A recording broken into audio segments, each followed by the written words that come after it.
अस्सलाम वालेकुम वरहमतुल्लाहि वबरकातुहू। Hello students, how are you? आज हम एक्सरसाइज 9.1 9th क्लास की जो मैथ है यूनिट नंबर 9 सिमिलर फिगर्स उसका क्वेश्चन नंबर 2 जो है वो आज हम सॉल्व करेंगे। तो सबसे पहले हम इसकी जो स्टेटमेंट है हम इस स्टेटमेंट को देखते हैं। इन triangle ABC sides are given. Measurement of AB is 6 centimeter.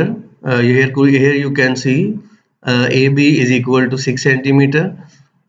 BC side is 9 centimeter and AC side is equal to 12 centimeter.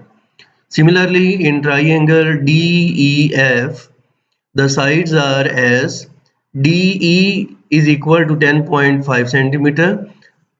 EF is equal to 15.75 centimeter and FD is equal to 21 centimeter.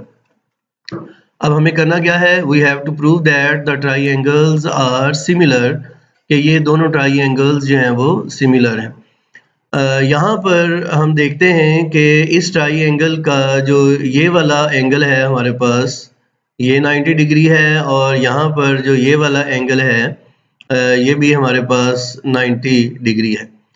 तो यहाँ पर चूँकि एक angle 90 degree है और इसी तरीके से जो ये वाला एंगल है वो इस एंगल के इक्वल है और जो ये वाला एंगल है वो इस एंगल के इक्वल है। तो लिहाजा इन दोनों ट्राइएंगल्स के जो कॉरस्पॉन्डिंग एंगल्स हैं वो आपस में इक्वल है। दैट्स वाई एक हमारे पास प्रूफ आ गया कि ये सिमिलर हो सकती हैं। अब अगर जो इन ट्राइएंगल्स की कॉरस्पॉन्डिंग साइड्स हैं अगर उनमें भी सेम रेशियो है तो ये ट्राइएंगल्स प्रूव हो जाएगा कि आपस में सिमिलर है। जैसा कि जो हमारे पास FD वाली साइड है ये 21 सेंटीमीटर है तो इसकी जो कॉरस्पॉन्डिंग साइड है वो हमारे पास 12 सेंटीमीटर है। सेम ये हमारे पास जो ट्राइएंगल है उसमें जो EF वाली हमारे पास साइड है इसकी जो कॉरस्पॉन्डिंग साइड है वो हमारे पास ये वाली है और इस ट्राइएंगल की जो FD साइड है अगर हम इसकी कॉरस्पॉन्डिंग साइड देखें तो वो ये वाली है AB साइड। अब हमने करना ये है कि हमने प्रूफ ये करना है कि ये दोनों ट्राइएंगल्स आपस में सिमिलर हैं। उसके लिए हम क्या करेंगे कि जो कॉरस्पॉन्डिंग साइड्स हैं हम उनके बीच में एक रेशियो लेंगे और फिर चेक करेंगे कि क्या वो रेशियोज आपस में इक्वल हैं या नहीं है।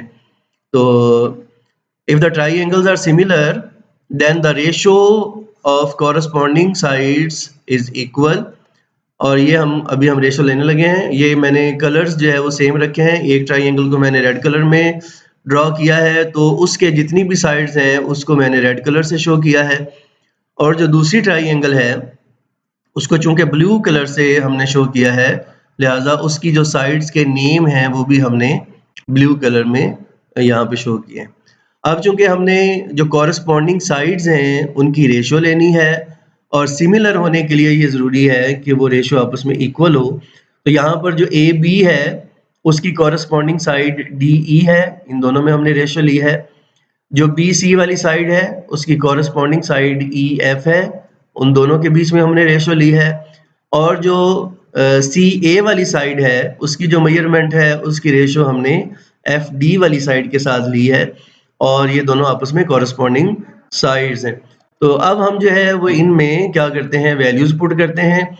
AB की जगह पे हमने AB की वैल्यू पुट की, BC की जगह पे हमने BC की वैल्यू पुट की, AC की जगह पे AC की और इसी तरीके से हमने नीचे वैल्यूज जो है वो पुट की हैं। अब हम इनको डिवाइड करते हैं और रेशियो निकालते हैं कि कितनी बनती है। तो लें जी, यहाँ पे आप देख रहे हैं कि ये तीनों रेशियोज आपस में इक्वल हैं 0.571 के। तो चूंकि जो साइड्स हैं उनके अंदर सेम रेशियो है और रेशियो आपस में इक्वल है तो लिहाजा यहाँ से साबित ये हुआ कि ये दोनों जो हमारे पास ट्राइएंगल हैं वो आपस में सिमिलर हैं। तो आई होप सो कि ये क्वेश्चन आपको समझ आ गया होगा। स्टूडेंट्स आपने ये ध्यान रखना है कि कॉरस्पॉन्डिंग साइड्स का हमें इल्म होना चाहिए कि कौन सी साइड किसी दूसरी साइड के कॉरेस्पॉन्डेंस है। तो इस तरीके से हम बड़ी आसानी के साथ जो है वो अपना क्वेश्चन जो है वो सॉल्व कर सकते हैं। आई होप सो कि आपको ये पसंद आया होगा।